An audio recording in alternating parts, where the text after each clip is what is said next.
Miss Liz. Tea time, yeah, making a difference. One cup at a time. Tea time, yeah. So be sure to grab your tea, grab a seat, and tune in to Miss Liz. Tea time, making a difference.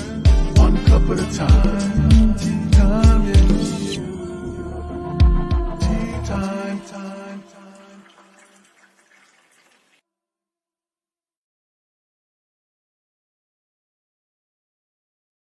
Well, welcome to Evening Tea Time. That's right, Miss Liz is back. And this afternoon we had the incredible Mark Smith, a wrestler that shared his story and his book. But now I have the incredible W.L. Hawkins back, and she's a returning guest from season 3. So we're going to have some updates. We're going to have some new books. We're going to have a good, different kind of tea tonight. And we're going to bring back some good memories that we had the first time we sat together, and now what we're doing tonight. So if you haven't subscribed to the Miss Liz's YouTube channel, run on over there, click on the YouTube channel, give it a quick subscribe, ring that little doorbell, and you'll be notified every time we're live. If you have a tea time that you resonate with, share those tea times out, because you do make the difference when you share these tea times out, because we're making a difference all together. So a little bit about Wendy is going to come up, and then we're going to do some disclaimers. We're going to do all that good stuff. Grab your tea, grab your coffee, grab a hot chocolate, get in your PJs, and let's just have a good old tea time tonight. You do not have to drink tea to enjoy tea time with Miss Liz. So the disclaimer for Miss Liz's Tea Time live show. Miss Liz myself is going live using StreamYard. Before leaving a comment, please grant StreamYard permission to see your name at StreamYard.com. Please be advised that the content brought forward for any Tea Time show hosted by myself, Miss Liz, is always brought forward in good faith. However, may bring forward dialogues and opinions that are not representative of my platform. The facts and information are perceived to be accurate at the given time of airing. All Tea Time guests and audience participants are responsible for using their good judgment and taking any action that may relate to the discussion. The content brought forward may include discussion for some where they may be emotionally at risk. It's significant to know that the show is engaging in discussion forums only to offer and inspire awareness and connection, and is not providing therapeutical advice. If you have any questions about the disclaimer or panelist discussion, you may freely contact me, Miss Liz, through my email at bookingmissliz@gmail.com. Moving forward, should you choose to voluntarily participate in tonight's show in any aspect, I myself, Miss Liz, welcomes you. And should you decide that the show is not made for you at this time, I respect those wishes and will see you at a later date and time. Again, all tea times are done on Thursday, 3 and 7 p.m. Eastern Standard Time every week. And if it's a Monday or Tuesday, it's a surprise tea time or a returning rescheduled tea time as well. So now let me give you a little bit on Wendy, and then I'm going to get Wendy in here and we're going to spill some tea with you. So W.L. Hawkins writes edgy urban fantasy with a twist of murder. From her loft near Vancouver, BC, her novels to charm a killer, to sleep with stones, to render a raven, and to kill a king, each stand alone, but form the Hollystone Mystery Series. Discover of West Coast witches and their eccentric friends, solves murders using ritual magic and a little help from the gods. Although she is an introvert, in each book, her characters go on a journey where Hawkins travels herself. She researched all her locals, Ireland, Scotland, and the BC coast, to soak up the scenery and landscape. In 2017, she climbed Croghan Hill in Ireland to survey the land her king would rule in, to kill a king. A romantic time travel thriller set in Iron Age Ireland. To know more about Wendy, go and check Miss Liz's Facebook page. Her full bio is there. And we do have some other books that I just found out that are out. So let's get those out there tonight. So let me get Wendy in here. Hi, Wendy. Hi, how are you, Liz? I don't know, man. My tongue twists right at the beginning of every show, and I swear it's just breaking the ice, right? Yeah. And there's plenty of ice around these days up here in the right? north where we live, right? It's like freezing cold out. So cold. So Wendy, for the listeners and viewers who haven't heard your story and about your books and who you are as an individual, if you'd like to share a little bit on who you were as a little girl and who you are now. who I am as a little girl. And oh, that's interesting. I have not been asked that question before. I actually don't think I've changed a whole lot since I was a little girl. I'm still an introvert. I still love animals and trees and nature and fairies and fantasy and all of that sort of stuff. Magic, that's a big thing for me too. Who am I now? I love writing. I've written quite a few books now, and I just keep getting inspired and writing more. So the latest book that just came out this week is actually about my writing process, which is probably something we will get to during the show. Absolutely. And I was blown away when I seen that new book. I was just like, oh, is that a journal? Is that a writing? Like, is it work through the process? Is it self-help? Like, I was blown away. And you have some amazing reviews on that new book. So if anybody wanted to check that out, they could check that out on your website and on your Facebook page as well. There's some amazing reviews on there. But there's a 5th book that's with the Hollystone Mysteries. Hollystone. Why do I say, oh my goodness, Hollystone Mysteries, Wendy. So can you tell us a little bit about that book? Because I just found out about that book too. I can. And it's a little bit of a sequential thing for me to kind of go through, but I'll try and do it for you. So there are 5 books now that are Hollystone books, and they all follow Estrada, who is a bisexual, free-spirited Gothic magician who works as a magician in a Vancouver nightclub, but he also is the high priest of Hollystone Coven. So he's into Wicca as well. And the first 2 are murder mysteries that feature him.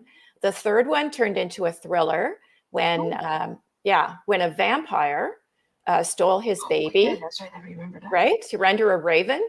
So a little hint there: the ravens are actually vampires. And so to render a raven, the whole coven gets in a yacht and sails up the Pacific coast to get his baby back from this very nasty vampire. And some really tragic things happen, not with the baby. I'm going to say right off the top, I don't want anybody thinking I write anything like that. I have no animals or children get hurt in my books. That's, in fact, the baby has a pretty great time. Out there. Yes, the baby has a pretty great time actually. And anyways, at the end of To Render a Raven, there are some really tragic moments, and I had left him in a really bad place, and so then To Kill a King happened, and in To Kill a King, they time travel.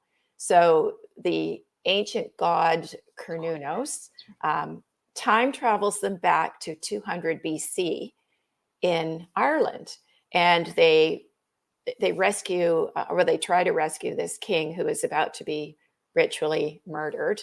And that's actually because of a bog body that I actually saw and spent time with in Ireland. Looks kind of like a suitcase, but I made him come to life. So he emerges in my book as a real person.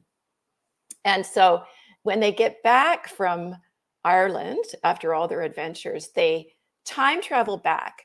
But the ancient god Cernunnos kind of has a thing for Estrada, and he knows about all the horrible things that happened in To Render a Raven. So he brings him back a little bit earlier than when he left. So he left in September at autumn equinox, and he comes back on summer solstice, which is June 21st. And To Render a Raven happened on August the 1st. So he realizes when he comes back, he's got 6 weeks a head start on the vampire stealing his baby. Oh, right? I know. Right. Time travel is a crazy, mind-boggling and we talked about this the last time, right? The time travel was amazing. Yeah. So he's like, oh my gosh, I know this is going to happen. I know where they are. I know they're going to steal my kid. I know what's going to happen if I don't do anything. So he's going to be proactive in this book and try to attack the vampires and wipe them off the face of the earth before any of this happens. So that's why it's called To Dance with Destiny. Oh, right? Because he's going to try and change the destiny of some people that had really bad destinies in Toronto or Raven. But you know what happens with destiny and fate is when you start messing with that stuff, it gets really bad. So things don't go the way he planned. Yeah. Yeah. So that's a big piece of To Dance with Destiny. Also, he brings back with him from Iron Age Ireland this very handsome young man who is a druid bard, whose name is Connell Cool. And so there is a blooming relationship happening between Estrada and Connell, which starts in Iron Age Ireland and then sort of continues all the way through To Dance with Destiny. And fingers crossed that Estrada in book 5 finally finds someone that he can stay with. And if I remember right, Wendy, your book covers were tattoos. They correct? are tattoos, yes. Yes. So the new one has 2 wolves looking up at the moon. And I love it. I think it's my favorite one right now. It's a really sweet one. Yeah, they're all hand-drawn tattoos, feet that are on people in the book. I didn't know who was going to get this tattoo until the end, because that's my process, as I don't know anything when I start writing, and I just let it go. And so I was pleasantly surprised at not just who got the tattoo, but why and where and how it all came about and what it was going to look like. Oh, Yeah. wow. Yeah. Yeah, that was one thing I remember because I loved the covers of your books. And then we had got into that when you were on season 3 is the tattoos. Yes. Thank you. The covers were different, right? And that's what Yeah. really drew me in was Yeah. you know, what you can do with a book cover. And sometimes, go out of the box and bring different to the table. So you also, so for that series, Wendy, can they get it in a package? Can they get it as a deal? Or like, do you have like a series package? There are some deals out there. I think I have 1, 2, and 3 are together. I haven't put together like a whole 5-book package yet. There's probably going to be more. So I haven't I haven't ended it yet. It's just, yeah. I don't know when there it's could going be to a end. book 6 And 7. Yeah. and There could, 7. yeah, it could just keep on going. So, but I wanted to say that that my friend Yasemin Mohandesi, who actually creates these covers, she hand draws them and inks them and everything and colors them in. It's such a cool process because at the end of it, when I have a paragraph about what the tattoo looks like, I email it to her and say, "Can you draw it from this?" And then she sits down and she goes through her own creative process and she creates this tattoo for me based on what I've written with my words. And that's a favorite part for me, the whole Wow. process. Yeah, that was one thing I remembered about. We had talked a lot about the tattoos and that and how the covers came about. But you also have other books out there, Wendy, that I want to talk about. I was sent the Lure. So let's talk about that one a little bit, and then we're going to jump into the new book because I want to get into the new book. I really want to get to understand already with the news. Right. Okay. Well, Lure is actually, I can kind of segue it into the new book too. Lure is a novel that I first wrote 30 years ago. Yeah, you didn't have that part. No, I didn't. Okay. So at the time I was leaving my marriage and I was still in Ontario and I was just starting my degree at Trent University in Indigenous Studies.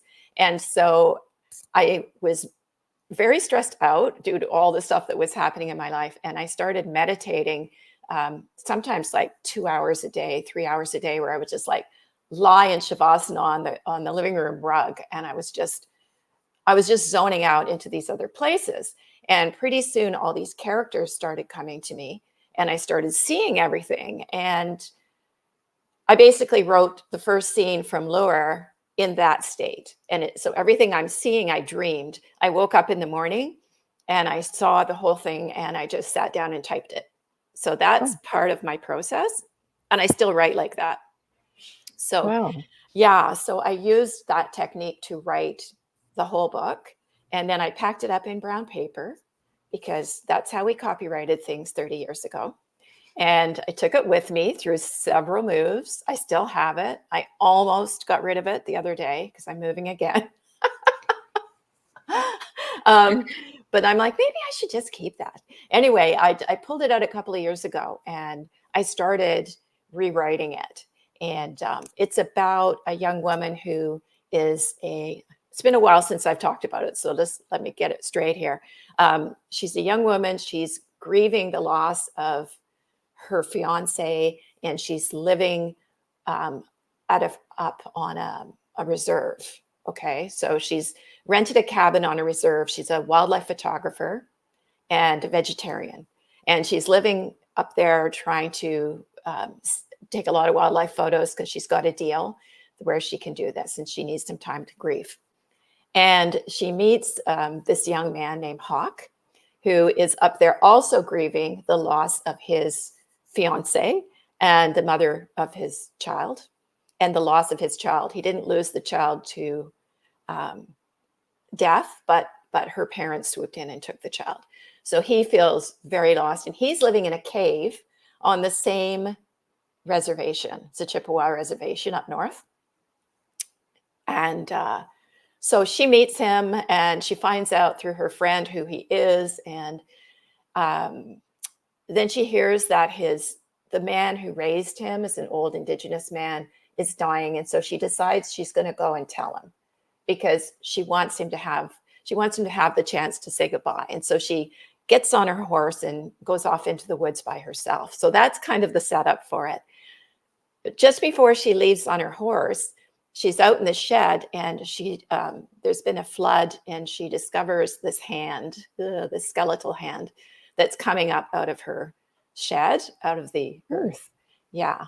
And it turns out it is the body of a Indigenous girl who went missing 20 years ago. And yeah, so she calls in the tribal police. So while she's out with her horse out in the woods, tribal police are doing their forensic thing. And the girl started to come to me. So I had to ask her, like when I saw this myself, as I said, I don't know what's going to happen until it happens. So when I saw this hand, I said, who are you? What happened to you? And she started telling me her story. So that story weaves through the book. And so we hear her story as well. And then at the end, it all sort of comes together. It's kind of amazing how these things happen. Really. So is this like one of your first books, Wendy? The basic bones of it are, but then when the hand came up and everything, things kind of shifted a little bit. So in the revisions, it changed a little bit. Yeah, but it's romantic suspense. And the bones of it are, this relationship that's happening, but then there's a lot of other stuff happening too. There's other nasty characters in there. And I started creating a whole town called Lure River. That's on the edge of the Chippewa Reservation in Minnesota. And I first set it in Ontario, but then I wanted to set it in the States because there's a really nasty sheriff. And it's not. Yeah, we don't have sheriffs in Canada. I know. And a nasty RCMP officer is not the same at all. Okay. It's just not. Yeah. And basically is that because, sheriffs are elected. And so there's a lot more corruption, I think, the possibility for a lot more corruption when you're elected, than an RCMP who just gets stationed somewhere. Yeah, that's one thing. We don't have sheriffs in Canada. So when I first went to the States to see my stepdaughters, and I seen the sheriff cars, and I was like, what? They don't have police cars? Like, what is this? Right? It's completely different. And I think it's the same because if you're voted in, right? It's like when you're voted in, you can have more corruption. You have the power, right? People give you the power because they vote you in and all of that, right? It's like government stuff, right? But we're not going down that road. But No. I think that it's nice that you can, when you're writing a story, you can do that, right? You can pick the locations, you can say, you know, and sometimes you're not even in those locations and you can still put them into a story. For sure. I mean, I had been there. I originally set it in Northern Ontario, but when I drove out from Ontario to BC, 1997, I drove through Wisconsin, Minnesota, through Sault Ste. Marie, and I just love that country. And it's the same kind of landscape as Northern Ontario. It's just on the other side of Superior, right? So yeah, so I thought, oh, that's a really nice place to set it. So that's what I did.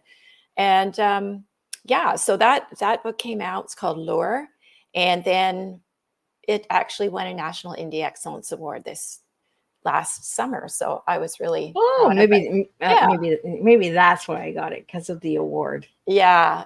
So I was very proud of it for that. Yeah. So that's that, and there will probably be some more Lure books. That was the idea, but I keep getting called off by my Hollystone protagonist all the time. I get sucked into his world.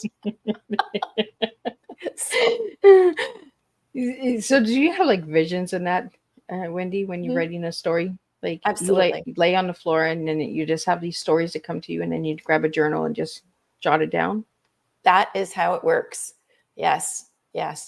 And a lot of, in terms of plotting, a lot of the time, I just will go to bed at night, and before I go to sleep, I say, like, what happens next? And I can see them, and then I say, what happens? And then in the morning I wake up and I know what happens. And so then really cool. that's how I do it. Or I wake up in the middle of the night and just scroll it all down. And you always got to have a journal at the end of your bed. Yeah. I know I do. Like when I get something in my thought, I wake up and I'm like, where's my pencil? And then sometimes I'll forget why I wrote those down, right? And then I just put all the words together until I figure out why I did that. So I want to get into the new book, because this new book has really gotten my attention. It's really like, whoa, that's kind of down my kind of thing. That's kind of my cup of tea, right? Is I like these kind of books. So tell us a little bit on how that came about, and how long did it take you to do that book?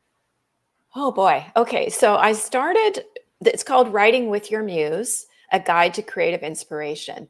And it's actually a nonfiction book written for people who want to write. And I actually decided I've been writing it since about 2019, but I actually decided to finish it and publish it this year because I do a lot of farmers markets and sell a lot of books there. And I invariably meet people who say, I want to write a book.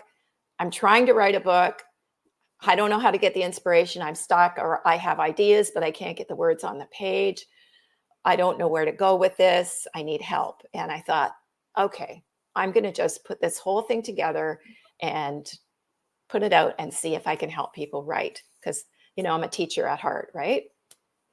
It's still in there. I taught high school for a long time, but I'm still a teacher. But you never let that go, right? Once a teacher, always a teacher, right? It's like a nurse. Once a nurse, always a nurse. It's in your blood. Yeah.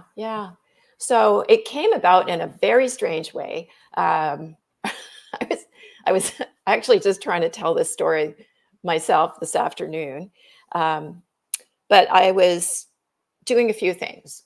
So I was trying to research another book, which I have written, and I'm looking for a publisher for, that's set at a lighthouse. And so she's always got my attention, this one. Like you take me down these paths of time travel and all of that. And my listeners and viewers are probably like, oh, here goes Miss Liz again. I just love the direction where you go with your writing. Yeah, it's about being free and open, I think. That's huge. But in 2013, 2014, I was really stressed. I was teaching high school, and I'm an introvert, and that's just not good. So, people out there who are introverts, don't become teachers in big places.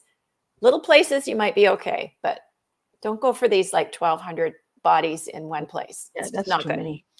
So I was really stressed out. So I went, as I normally do, from one end of the spectrum to the other. applied to the Coast Guard, and became a relief lighthouse keeper. Right? So what they do is, when there are 27 light stations around the BC, Vancouver Island, along the BC coast, and whenever somebody goes on break, because they're there, they're very isolated, so they're stuck there. Whenever somebody goes on break, they need somebody to go in and live in their house and take over and be the lighthouse keeper. So I did that for a year, and I went to about 6 different stations. And one of those stations, I thought, okay, this has to become part of a book. So Absolutely. Lighthouses. We don't write enough about lighthouses, and I love lighthouses. Yeah. So Wendy, when you went to Scotland and Ireland, were there any lighthouses? I didn't go to any lighthouses there, but there are definitely lighthouses there for sure. It's very much like here. Yeah. Let's take a trip there.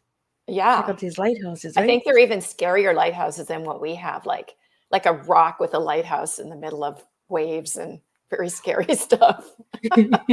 Right. I always am amused by the strength of a lighthouse. It stands the storms all the time, right? And it's still standing strong and bright lights. Yeah. Yeah. I think they're amazing. I think they're like inspiration, right? Yeah. So what is it about a lighthouse that gets your attention? Okay. So what happened there is they're romantic, but they're also frequented by spirits. That's what happened. And so with this book, I decided I would write a story about a young woman who goes back to her childhood lighthouse home. And she has just had a trauma. Her father has died. Her mother has already died. And she hears a confession from her father that your mother didn't commit suicide. I actually pushed her off a cliff. Please go back to the lighthouse and read her journals so you understand and forgive me. So that's the premise for it. Ooh. But the trauma, the trauma. I want this book. Not out yet. We need a publisher. So the trauma actually sets off her ability to see spirits in a really big way. Like, she sees them with her eyes, and she can't tell who's a spirit and who's not. It's like a real heavy duty one. So she's basically a medium, a clairvoyant medium. And I didn't know much about being a clairvoyant medium. So I went and read some mediumship books, and then across my computer screen came this class happening really close to where I lived in, I guess I was in Coquitlam then, which is Lower Mainland in BC. So I got a hold of the teacher and asked, and I went to this. And anyway, long story short, a whole lot of crazy things started happening while we were all doing this mediumship course together. One of them is I met the lovely lady that that draws my tattoos. She was there. See, there was a reason for it. Always. We said it the last time, right? We meet people for a reason. We get connected, and then we're like, well, why do I need to know this person? And then, ding, ding, the light goes off, right? Like the lighthouse, and it finds your way home, right? Yeah.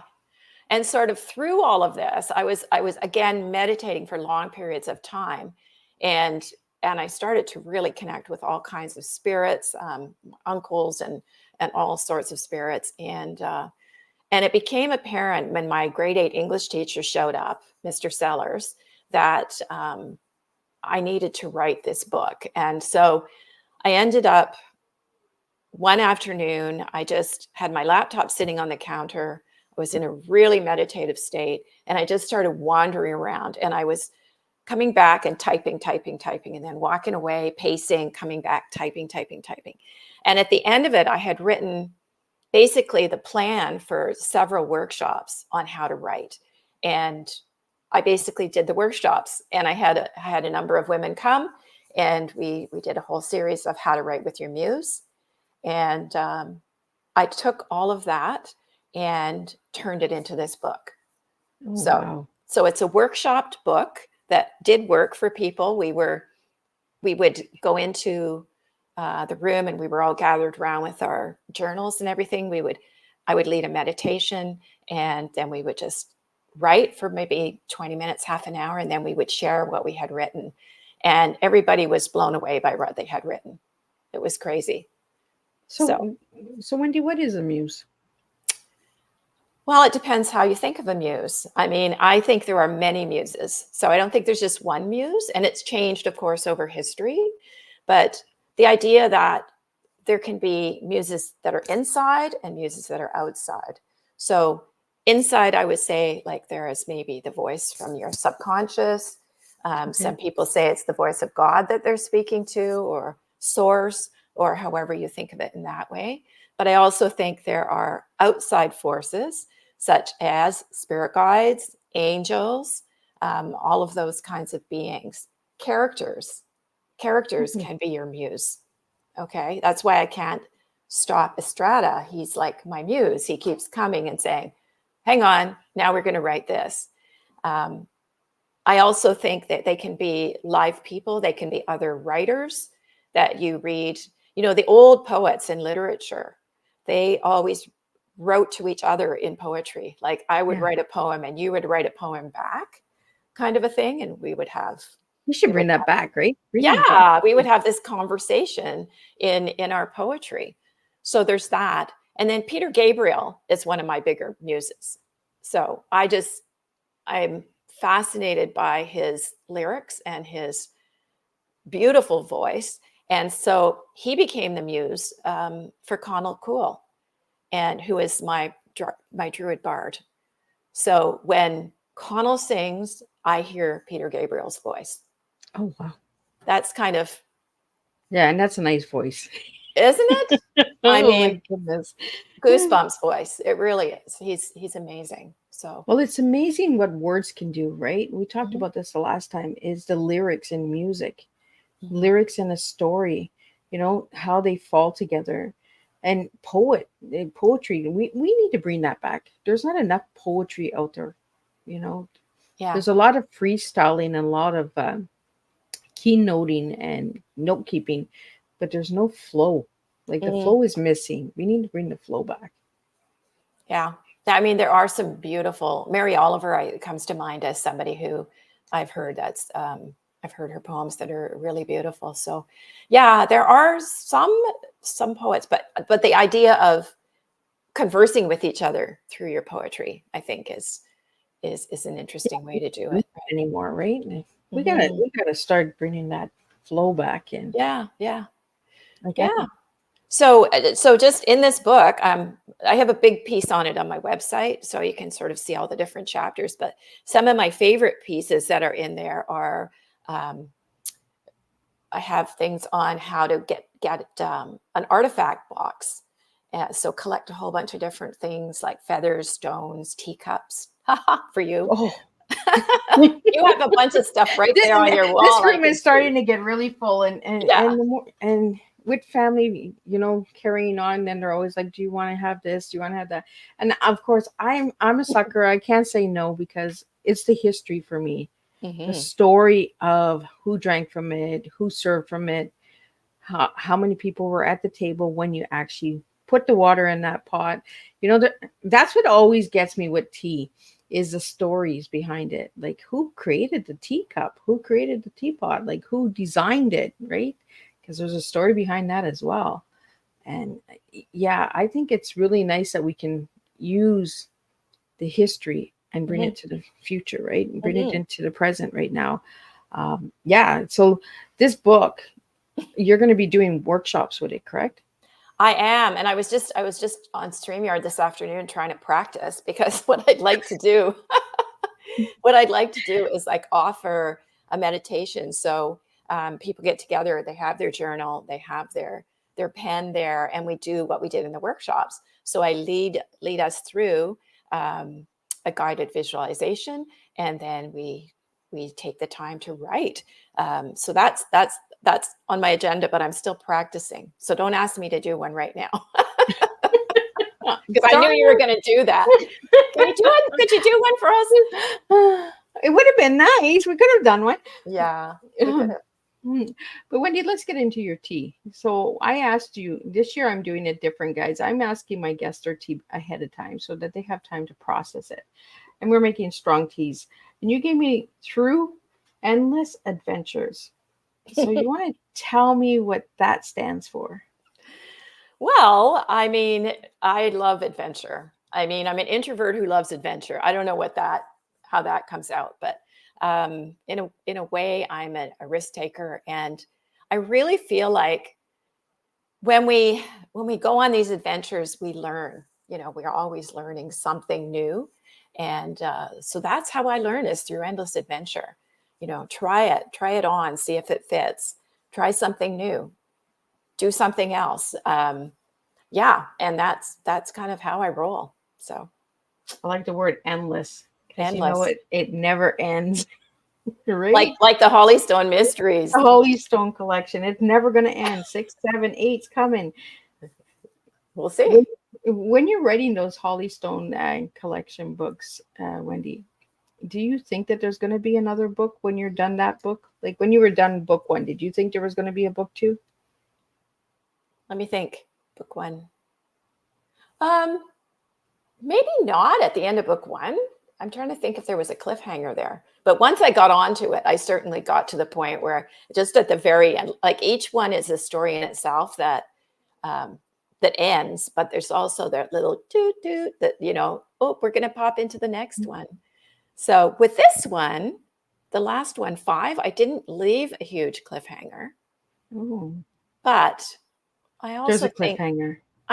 think that we could go in so many directions now, because, you know, it's Oh, I like when you do that, Wendy, because then it leaves it open for a lot of different opportunities, right? yeah. Well, if you think about it, it's a Wicca coven. So there's a number of key characters that have been through the whole series with me.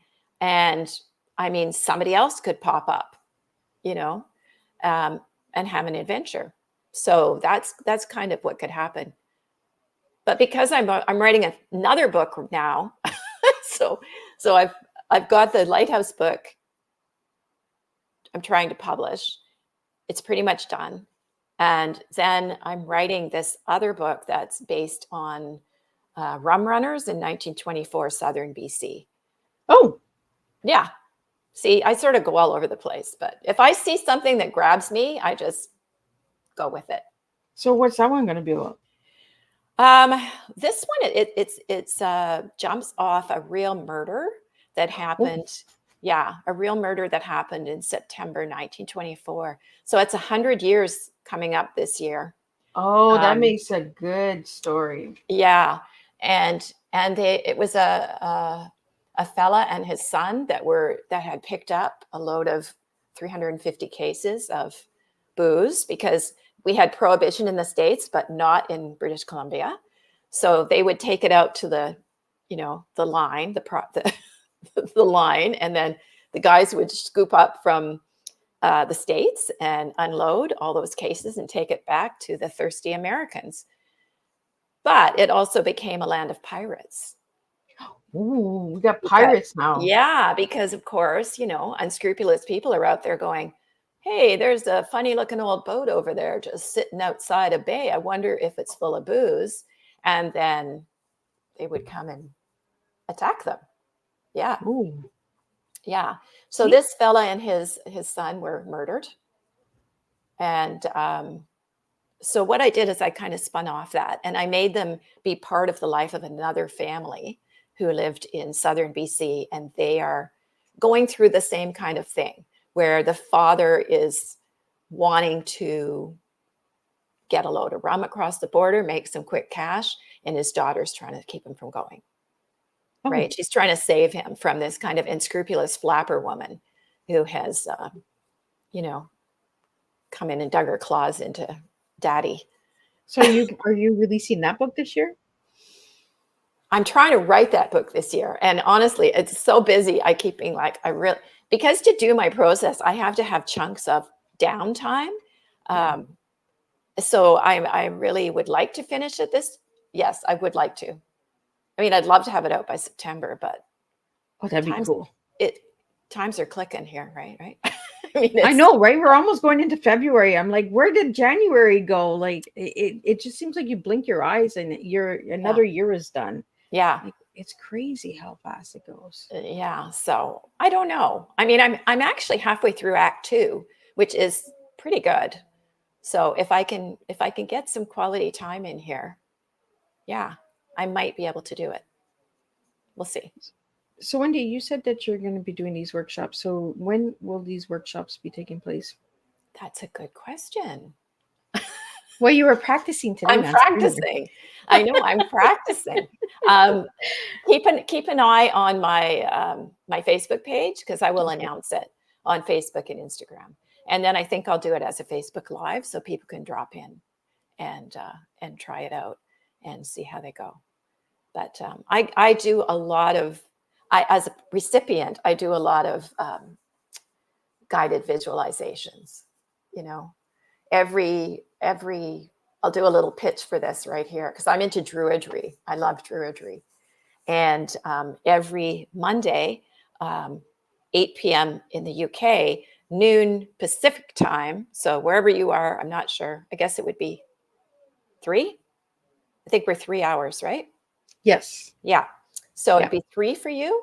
I join Tea with a Druid, which is a little, it's not little anymore, but it's a group of Druids from all over the world. And often there's 300 or 400 of us. And we get into, we just listen, and we get this to the Facebook Live with Philip Cargum. And he actually was the Grand Chief of the Order of Bards, Ovates, and Druids for about 30 years. He just gave it. Yeah. And he's a psychotherapist, and he's a remarkably incredible man with a lovely voice. And he does guided meditations in the Druid Grove. So I really look forward to that on Mondays at noon, just joining up with that group. And you can actually feel the energy of everybody. It's amazing what you like through the technology and everything. Yeah, so I do a lot of that stuff. And when I wake up at night, and I'm an insomniac, so when I wake up and I can't sleep, I throw on my phones and I do either binaural beats, or I do some kind of visualization, and then I go back to sleep and I dream. So it works really well. I don't know if that's something that all writers go through, insomnia. Maybe. I'd be really curious about that, because I do a lot of my writing at nighttime. Mm-hmm. During the day, my it's too busy. I can't get the words to come out. But at nighttime, I could just write and write and write. Mm-hmm. And sometimes I just write and I don't understand why I'm writing, but I'm just writing. And a lot of writers that I've met over the last couple of years, they're all writing at nighttime. Like they're all journaling at nighttime. So you want me to tell you why? Sure, go ahead. Tell me. Because we're into it, because that's when we have a shift in consciousness. And so what I explain in Writing with Your Muse is that it's all about brainwaves. So we have 4 different types of brainwaves, and the fastest brainwaves are beta waves, and they are really rapid, and that's what we're using right now. And when we're doing all our normal sort of daily work, and there's no room for writing when you're there. It doesn't happen. If you can slow it down a little bit and get into alpha waves, you can sometimes get into daydreaming a little bit, and doing editing and revising and things like that. But the real beauty one that you want to get to is theta waves. And that is happening in that time, in the liminal zone at twilight and dawn, and when you're in a really deep meditative state. And so when you're doing these guided meditations, that's where you're going, into an alpha theta state. And so that's why all of your inspiration's coming, because you're in a different state of brain. Yes. Interesting. Yeah. You see, always learn something new on Tea Time. All the listeners out there, you're learning about the waves. Yeah. I've heard of the beta waves and the alpha waves. I haven't heard of the other ones. Well, they're the ones you want. And of course, delta is deep sleep and dreaming, right? Or no, dreamless sleep. It's actually when you're like completely out of it. Right? Well, that's cool. No, Yeah. thanks for sharing that, Wendy. Like Yeah. like I learn from my guests as well. When you guys come here and sit and talk with me, as I pick up things too, and I understand that the listeners out there are, sometimes, Miss Liz, can you ask that question? Because I don't understand where we're going with this, you know? Mhm. And it's okay, because that's what we're here for. We're here to learn, right? We're here to teach, and Mhm. not, and you're a teacher, you're a heart of teacher. So we're teaching tonight. I Mhm. want to get into beliefs and fears, because that's also part of the new book. Mhm. So can you tell us a little bit about that? Like, I think that we all, especially people who want to write, we have a lot of fears around it, and I think those things can really kind of gag you.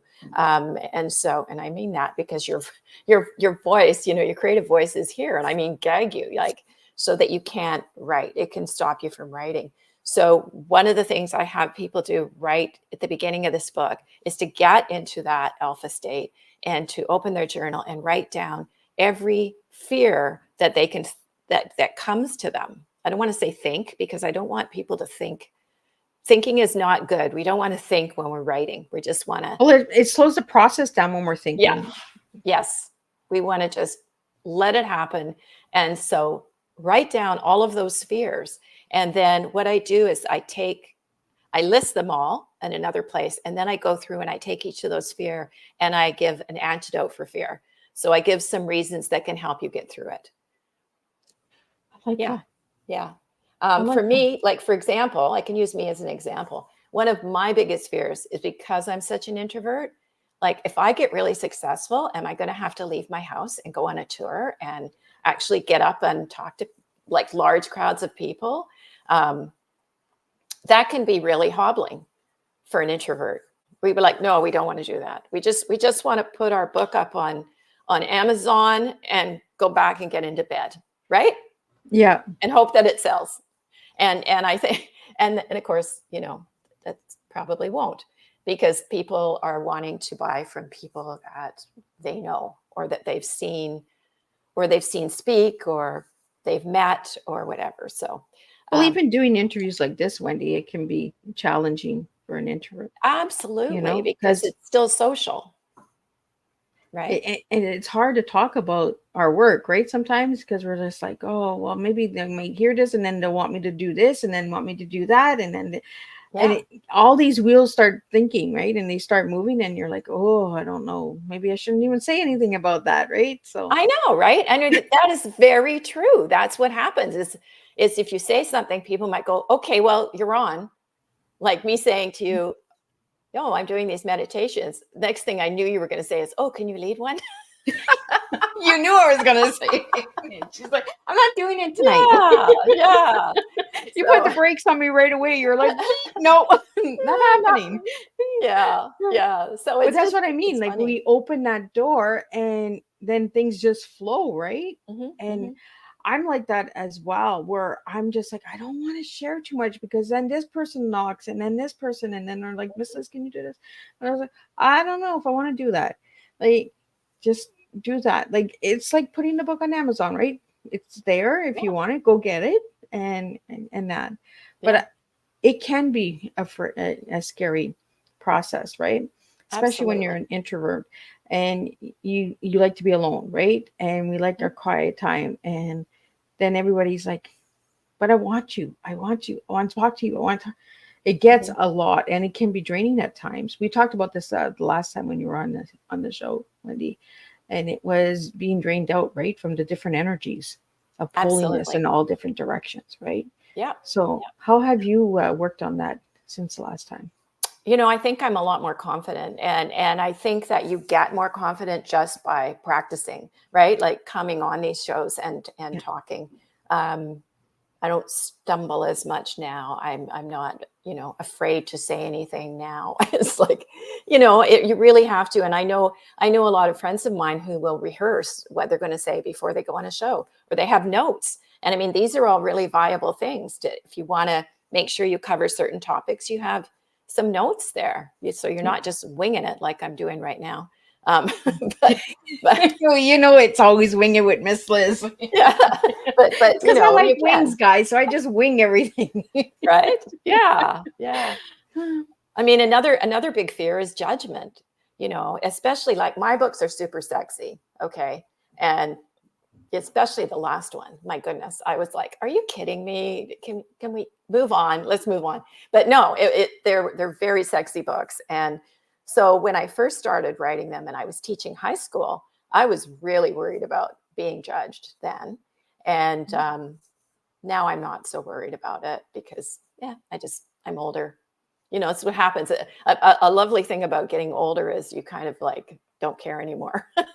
Right? Yeah. It's like, As you get older, whatever. it's just like, that doesn't bother me anymore. Yeah, I own it Where- now, you know, I own it. And so I do the best job that I can Yeah. when I'm putting words to what I see. And yeah, but I mean, certainly being judged about your writing is a huge concern for people. Um, you know, my mother read my diary when I was a teenager. Oh.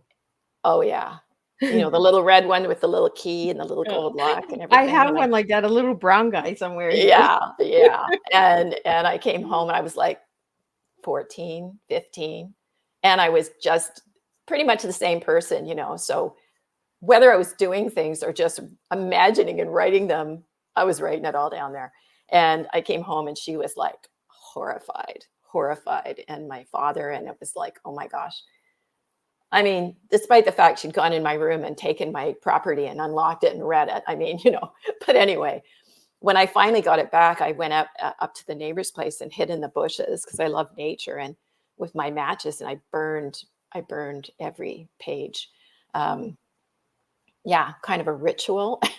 And I You're like, didn't keep nobody's it. reading this ever again. I know. And that made me afraid to write for a long time. And I think that happens to people too, you know? Well, it's an invasion of privacy as well, right? Yeah. So When I got my first one with the little key, I was like, oh, nobody can ever read what I'm writing in here. I could put whatever I feel. And then it was snip, always snip. like somebody, they knew you had a journal and they had to find the thing, right? They had to get in there. Like, what is she talking about? What's he talking about? I know. You know, it's like, oh. Journals are fascinating. They really They are. So Yeah. how old were you when you got your first one? I think I was about 13 or 14 then when that happened. So that was Yeah. your first one. Yeah. I didn't actually get back to journaling again till I was in Indigenous studies, and I was in a really safe space, so I could write to my teacher, who I'm still friends with now, and I could tell him all this stuff that had happened when I was, you know, all the like #MeToo stuff that went on when I was a teenager, because I was an at-risk kid, and I was able to do that and get healing out of it because I knew it wouldn't go anywhere. And he didn't judge me, and I think that that's really important because that fear of judgment is huge. It is. You know, if you think I'm going to write this story, somebody might read it, they're going to think differently of me. It's going to stop you, and you don't want anything to stop you. So have you bought yourself a journal as an adult? I journal, but I don't journal anything that's personal anymore. Very much. They did it once to me and never again. Yeah. I just, So I have what tons of them. I have tons of them. I have a whole box of journals throughout my life. So you have some without the key. Lots without the key, and lots that probably need to be on the bonfire. Yes, including the one I wrote during my Indigenous studies, which I still have. And yeah. Well, you're keeping it for a reason. Maybe make a story out of it one day. Maybe. We'll see. Maybe. Right? So what has writing taught you, Wendy? Because you write in a different genre, right? You write in the urban fantasy. So what has it taught you about yourself? That's a really good question. What has it taught me about myself? I think that I have a huge imagination, for one thing, that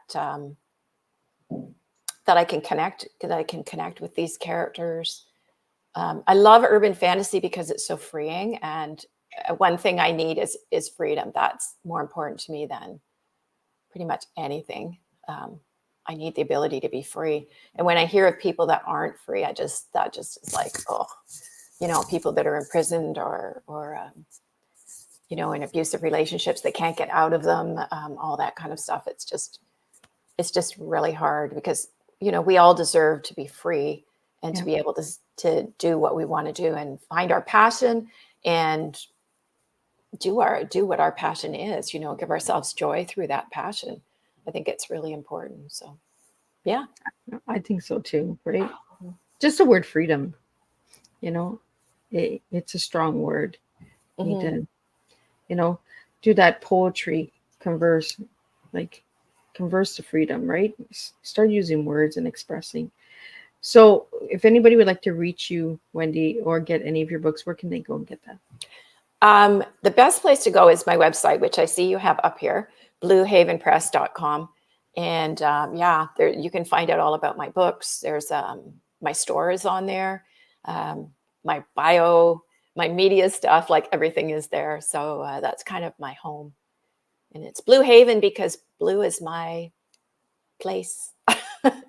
Well, your favorite color is cobalt blue, right? Yes, absolutely. Do you want to remind me again about the cobalt blue, what it stands for? I just love cobalt blue. It's like, the blue glass bottles and everything you see. Like Yes, that's right. Yeah. If I'm walking through a store and I see those, I'm just like, I'm gone, Squirrel. Yeah. And I especially like those in the wintertime. I tend to like turquoise in the summer. Yeah. So, but I shift, but it's always blue for me. And yeah. So it's almost like the sea glass. Yes. Yes. That would be nice. Because the turquoise and then the blues and the lighting flows, right? Yeah. I mean, looking out the window, I could do with a little bit of turquoise lagoon right now, I'll tell you. Oh, I know. There's too much white outside. Right? Yeah. Little white sand, little turquoise water over top. That would be nice. So, Wendy, any plans for the future besides the books that you share tonight and workshops? Any other plans for you? Other than I'm planning to move again. No, I think I have enough on my plate right now. So, yeah. Well, I've seen a big difference from season 3 to season 5, just the conversation, right? Because when we first met the first time, we were kind of like, we're just getting to know each other, right? Mm-hmm. Now we know each other and the ice is broken, so we can have that free flowing conversation. And I really enjoy having my guests back because then it gives me an extra chance to get a little deeper, right? And get to know you guys a little bit more. And I appreciate you coming back, Wendy. It's an honor to have you back. And I can't wait for the workshop. So we'll be sure to check that out. Check out the websites and that. And keep your eye open on our Facebook page. And check out those reviews because, you've had some really incredible ones. Is there one that really stands out to you, Wendy? Oh, my gosh. I mean, I don't know. They're all great. They're all great. And I had, a lot of them are by authors, but, it's, I don't know. It's just great to see that. I mean, whenever you say like, okay, here's a review, it's like, okay, what's going to happen? You don't know. But so far they have been really good. So I'm right. You hear that word review thankful. and you're like, ooh, what's coming? I'm very thankful because it's different than what I normally write, right? Like I'm a fiction writer, but coming out with nonfiction, I thought, will people even want to review this because it's nonfiction? But no, apparently it's great. I will say there is a lot of my fiction in this book because a big piece of it is I'll give an example of how I use it. So I sort of explain it, how it works, I teach it, and then I give examples, which is, of course, the teacher's credo, right? Is I do, we do, you do. And that's kind of how I work it. So, Well, I think we all need a little bit of teaching help, It's like when I asked for the tea and people are like, what is she looking for? Like, is she looking for words? What a story? And it's just a metaphor of who we are, the stories of who we are, right? That we all bring different flavors to the table. And tonight you brought a really incredible tea to the table. You brought some through endless adventure. And I think those 3 words are magical, right? When it comes to your books as well, because you actually take people through an endless adventure with all of your books. So thank you so much for sharing that with all of us. I want to thank all the viewers and listeners for tuning in to Tea Time. We are going to wrap up January next Thursday with 2 new guests. Next Thursday, we do have a triggering event that is coming, triggering speaker coming. She'll be talking about sex trafficking. She is a mother of a daughter who was sex trafficked. And then we're going to wrap it up with Doug Lawrence. And Doug Lawrence has been on Miss Liz's radio show, but he hasn't been on Miss Liz's Tea Time show. So we're going to do a little different with Doug next time. So it's going to be a little different, and tune in for that. And if you'd like to know more about Miss Liz's Tea Times, you can check out my website at www.misslizsteatimes.com. And I am truly blessed and honored, Wendy, to have you here. I'm sure I will see you again for a third tea time, a fourth tea time. This is just the beginning. So thank you again, Wendy, for trusting me with your story and your books. And big thank yous to you for inviting me. I always enjoy being here. Well, thank you so much. So I will see everybody same place, same time next Thursday with 2 new TEAs, and we'll make a difference with cup of tea.